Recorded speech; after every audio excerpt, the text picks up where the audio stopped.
Buenos días, soy Gustavo y de los temas que han salido en el sorteo he decidido desarrollar el tema número 8.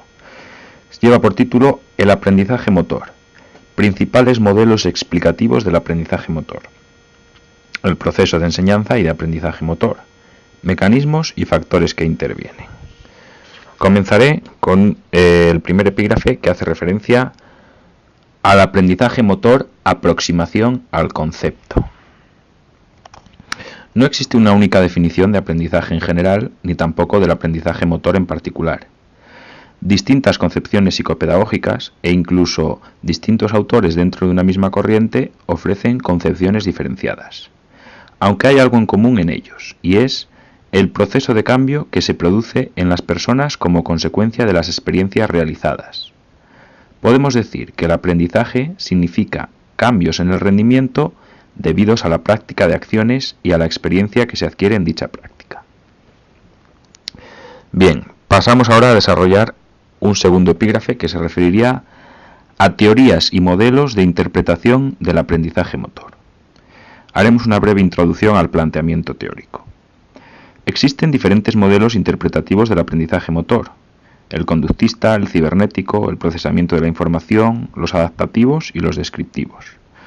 Los que en la actualidad tienen más importancia son los que consideran al alumno y a lo que hace como un sistema que experimenta un input y un output de información, es decir, los cibernéticos y el procesamiento de la información.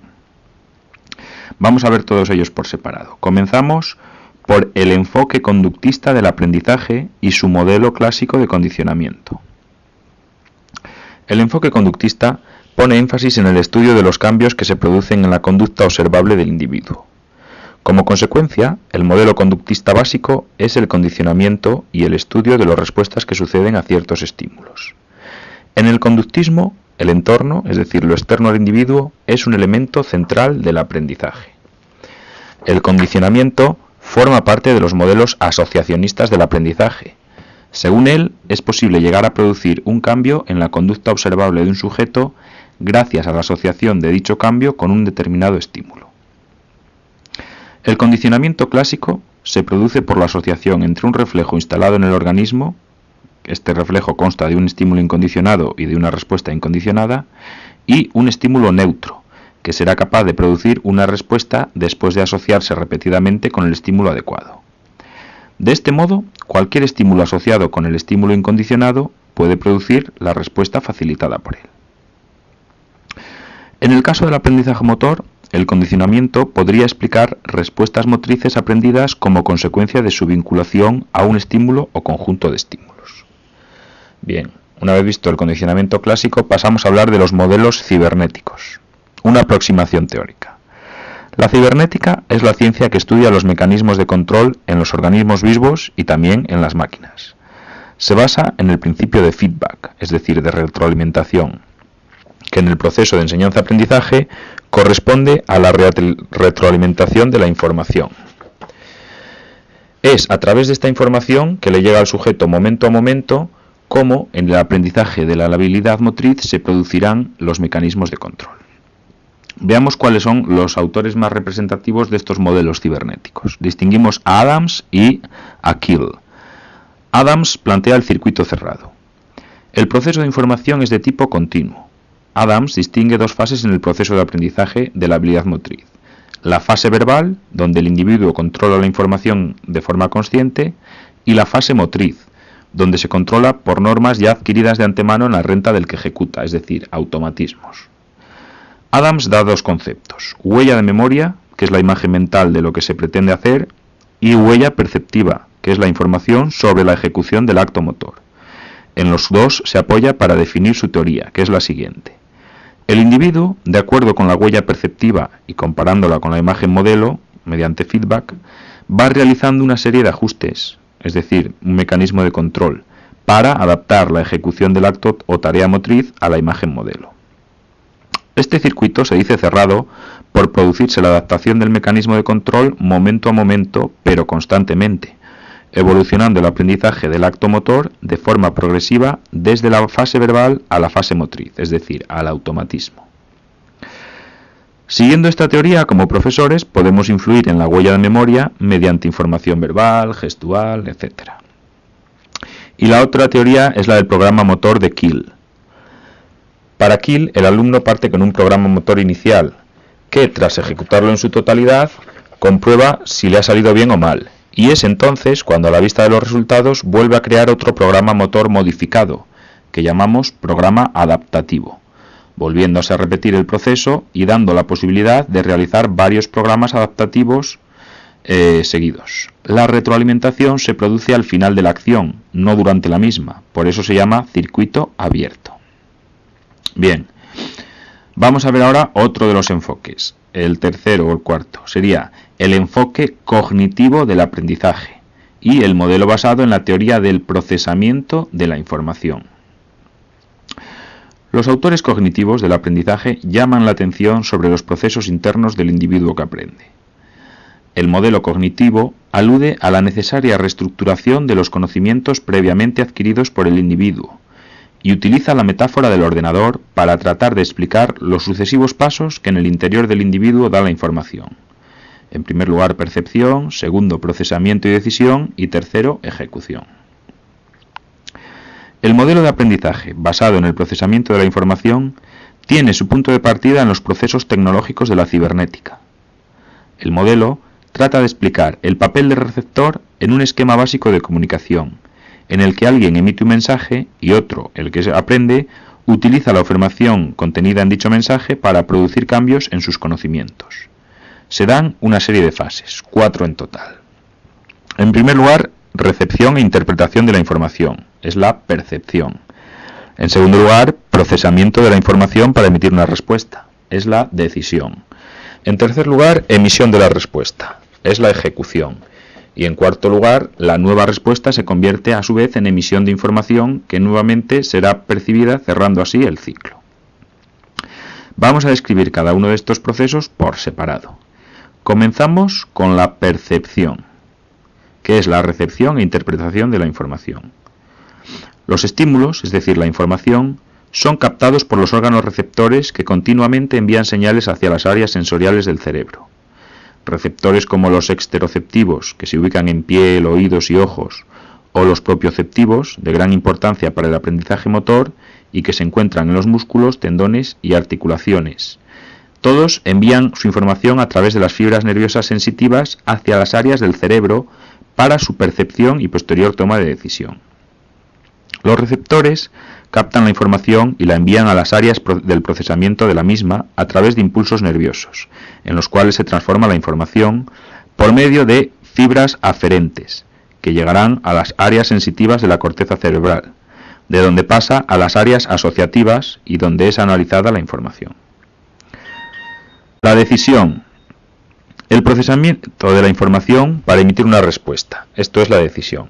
La integración de distintas percepciones se produce en el área de la agnosis total. Desde aquí, las percepciones se proyectarán hacia el lóbulo frontal, donde se ubican las áreas de decisión y elaboración de la orden de respuesta. Esta orden de respuesta será transmitida por las vías piramidales de movilidad voluntaria, que tras hacer escala en la médula llegarán a los órganos eferentes, es decir, a los órganos ejecutores. El tiempo de decisión puede venir marcado por diferentes aspectos, dependientes de la propia persona o del tipo de acción a realizar. Veamos ahora el mecanismo de ejecución, que es la emisión de la respuesta. Una vez tomada la decisión de efectuar una determinada acción, la orden es transmitida desde el cerebro hasta nuestro aparato locomotor, llegando a la placa motriz de los músculos implicados. Y por último tenemos la respuesta, su información y el control del movimiento. La respuesta emitida por nuestro organismo por medio de los órganos efectores es objeto de una evaluación respecto al objetivo previsto.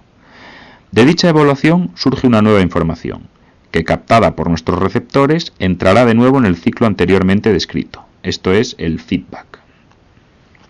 Veamos cuáles son los autores más representativos de la teoría del procesamiento de la información.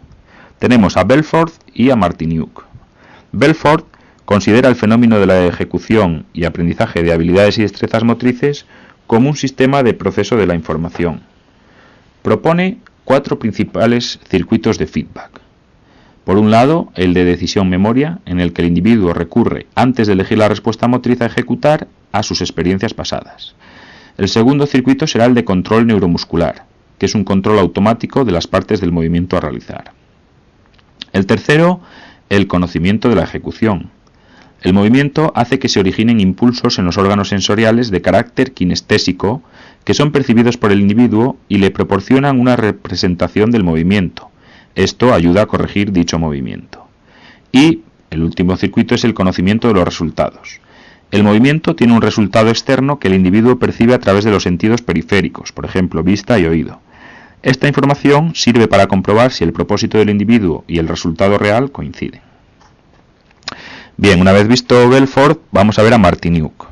Según Martiniuk, la ejecución motriz está basada en 3 mecanismos: perceptivo, de decisión y de ejecución. Estos 3 mecanismos actúan secuencialmente, y los 4 circuitos de feedback de Belfort, Martiniuk los reduce a 2, que son conocimiento de la ejecución y conocimiento de los resultados. Bueno, como antes mencionábamos, también destacan los modelos adaptativos. El individuo adapta su conducta motriz según las exigencias que aparecen, para lo cual la persona tiene una serie de programas y subprogramas que va formando desde la base. De acuerdo con estos modelos, el individuo tiene un repertorio de actos motores organizados y jerarquizados. Para que el acto motor sea efectivo, hay que tener unas posibilidades básicas aprendidas, hay que tener también capacidad para decidir, ya que hay que cambiar un plan por otro si las exigencias lo requieren, y por último hace falta intuición para realizar los cambios de plan. Y en último lugar, los modelos descriptivos, cuya principal aportación radica en la descripción del proceso de aprendizaje. Bien, paso ahora a desarrollar el cuarto epígrafe del tema, que se refiere a las fases del proceso del aprendizaje motor. La mayoría de autores reconocen la existencia de 3 fases en el proceso de adquisición de una habilidad motriz, aunque las denominan de distinta manera. Vamos a recoger ahora una síntesis. En primer lugar tendríamos la fase cognoscitiva. En esta fase se supone que el alumno se sitúa ante una nueva tarea a realizar, iniciándose en el aprendizaje de movimientos nuevos para él. Se caracteriza esta fase por el carácter de captación cognoscitiva de la tarea a realizar, sus características, su objetivo final, las acciones necesarias para su realización y las estrategias que la demanda. Cualquier error en la captación y comprensión de la tarea conllevaría errores a la hora de configurar la representación mental, es decir, la imagen mental del movimiento a practicar y refinar en etapas sucesivas.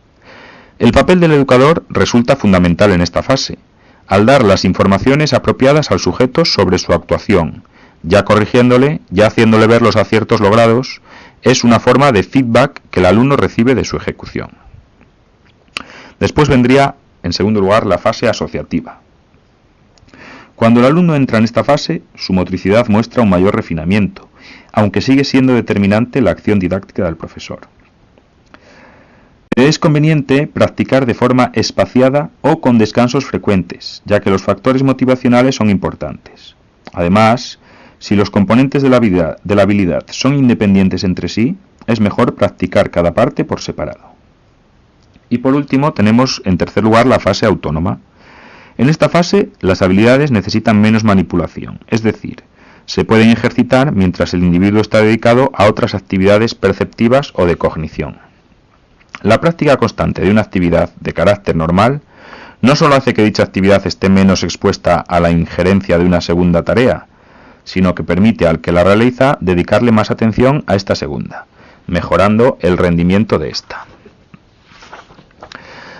A la evolución en estas fases podemos decir que desde la fase cognoscitiva el alumno va pasando de no atender a la información relevante a captar aquellos estímulos importantes para la acción, de mostrar dificultades al organizar y planificar la acción a moverse con una creciente fluidez y coordinación, utilizando cada vez con mayor sutileza los feedbacks que van surgiendo de sus acciones. El papel del profesor se centra en seleccionar y estructurar la práctica determinando qué elementos son importantes para actuar de manera efectiva y proveyendo de información en los momentos adecuados, diagnosticando cuáles son los errores, poniéndolos en conocimiento del alumno y prescribiendo las soluciones necesarias. Bien, una vez visto este cuarto epígrafe, paso a hablar del quinto epígrafe. El proceso de enseñanza y de aprendizaje motor. El proceso de aprendizaje institucionalizado tiene lugar dentro del marco de interacción entre el alumno que adquiere conocimiento y el profesor que facilita dicha adquisición a través del proceso de enseñanza. Si hacemos un esquema del proceso de enseñanza-aprendizaje y de los aspectos que intervienen en su planificación y acción, tendremos que el profesor planifica un mensaje docente, para el que tendrá en cuenta las características de las tareas de enseñanza apropiadas para la adquisición de habilidades motrices y la adecuación de estas a los conocimientos previos de los alumnos. En dicho mensaje, el profesor vuelca sus conocimientos técnicos de la disciplina, es decir, análisis de los factores, de las tareas, conocimientos relativos al estado de desarrollo motor de los alumnos a los que va dirigido el mensaje, etc. Toma en consideración las características del alumno y utiliza sus capacidades psicopedagógicas para transmitirlo de la forma didáctica más aconsejable. La información inicial es el punto de partida de este proceso de enseñanza-aprendizaje, para lo que el profesor ha de tener en cuenta las características de la propia información. Esta debe ser correcta, precisa, comprensible y asimilable, y también la organización en la presentación de la misma. El profesor debe hacer una discriminación de los estímulos para diferenciar los fundamentales, es decir, a los que el alumno debe prestar mayor atención, de aquellos que pueden pasar a un segundo plano. En segundo lugar, después de la información inicial, se produce la acción del alumno, que suministra nueva información al profesor y al propio alumno sobre cómo se ha llevado a cabo la tarea propuesta. Esta información se produce en dos momentos. Uno de ellos durante la propia acción, donde el profesor debe fomentar la capacidad de observación del alumno hacia sus propios movimientos y la concentración en los mismos. Y un segundo momento es una vez concluida la acción, cuando la respuesta del alumno debe ser evaluada para extraer las conclusiones sobre el aprendizaje. Estas conclusiones suministran al alumno información sobre su realización y le dan al profesor pautas para la repetición de una nueva información de cara a la repetición del esquema motor, que incidirá de manera selectiva sobre aquellos aspectos que no han sido logrados en la anterior. Y en tercer lugar, esta nueva información suministrada por el profesor, es decir, este feedback suplementario, da datos distintos a los observados por el propio sujeto después de la acción. Esta información debe tener unas características para incidir positivamente en el aprendizaje. Debe ser rápida, motivadora, causa-efecto, es decir, explicar por qué no ha salido bien, y prescriptiva, para poder corregir los defectos. Esta nueva información deberá, además, cumplir las características de la información inicial, que eran correcta, precisa, comprensible y asimilable.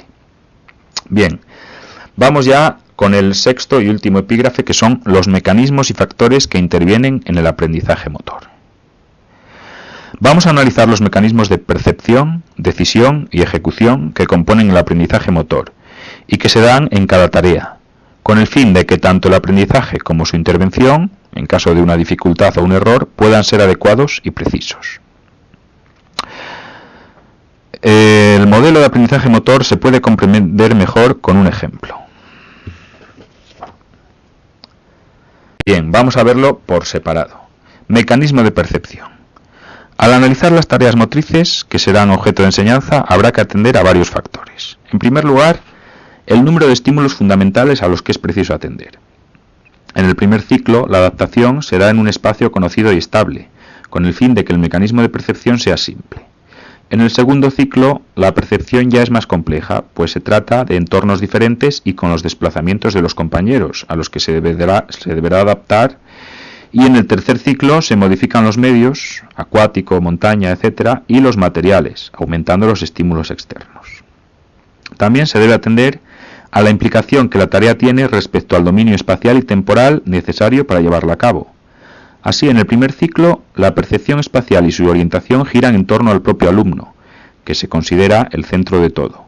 También van interiorizando el tiempo. En el segundo ciclo, mejoran sus percepciones espaciales, pues son capaces de tener otros puntos de vista, situando los objetos en relación unos con otros. En cuanto a la percepción temporal, asocian los acontecimientos vividos y de esta relación deducen la duración. Y en el tercer ciclo, la percepción espacial ha evolucionado bastante. De ahí que los alumnos puedan orientarse estando en movimiento. En cuanto al dominio temporal, ya no solo reproducen ritmos aprendidos, sino que son capaces de combinarlos, los aprendidos, y crear otros nuevos. Y en cuanto a la atención, es la condición básica para una percepción correcta de la realidad y, por tanto, del aprendizaje motor. En el primer ciclo, el alumno tiene una atención fluctuante, dispersa y polarizada hacia aspectos poco relevantes del juego o la actividad. En el segundo y tercer ciclo, la atención se fortalece, siempre que las tareas no exijan una complejidad elevada de percepción espaciotemporal, dada su imposibilidad de memorizar secuencias largas de movimientos. Pasamos al mecanismo de decisión. Para estar en disposición de elegir una respuesta y decidir en el momento oportuno, el alumno debe tener capacidad para entender el problema y además debe tener un bagaje motor suficiente para poder resolver dicho problema planteado. Los alumnos en el segundo ciclo inician un desarrollo de su capacidad de reflexión en dos direcciones temporales, hacia atrás, es decir, pasado, y hacia adelante, el futuro, pudiendo tener en su mente la experiencia anterior, la presente y la anticipación de la futura. Como consecuencia, son capaces de decidir y elaborar una acción, un gesto, un esquema motor nuevo.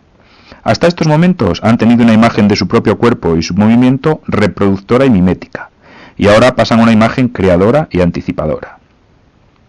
En el tercer ciclo son capaces de elaborar diferentes estrategias para solucionar un problema, para dar una respuesta motriz, económica y eficaz. Y por último, vamos a analizar el mecanismo de ejecución. Hay dos componentes necesarios a la hora de ejecutar una tarea motriz: el componente cuantitativo o condición física y el cualitativo o habilidades y destrezas básicas. En esta etapa es más importante atender a estos componentes cualitativos de la carrera, por ejemplo, correr posicionando bien el pie, que a los cuantitativos, por ejemplo, correr mucho. La condición física será desarrollada no de forma específica, sino globalizada en cada una de las habilidades y destrezas básicas. Así, la condición física que requiera una tarea ni debe impedir que algunos alumnos queden al margen de los aprendizajes, ni debe conducir a que estos adquieran errores posturales difíciles de corregir posteriormente. En el primer ciclo se atenderán las ejecuciones de tareas, en el segundo se da más importancia a la adquisición de los esquemas motores adecuados a cada situación concreta y diversa, y se pide una calidad de ejecución en los ya conocidos. Y en el tercer ciclo se seleccionarán y elaborarán los esquemas más económicos y eficaces de las habilidades y destrezas básicas. Y así concluyo mi exposición del tema número 8.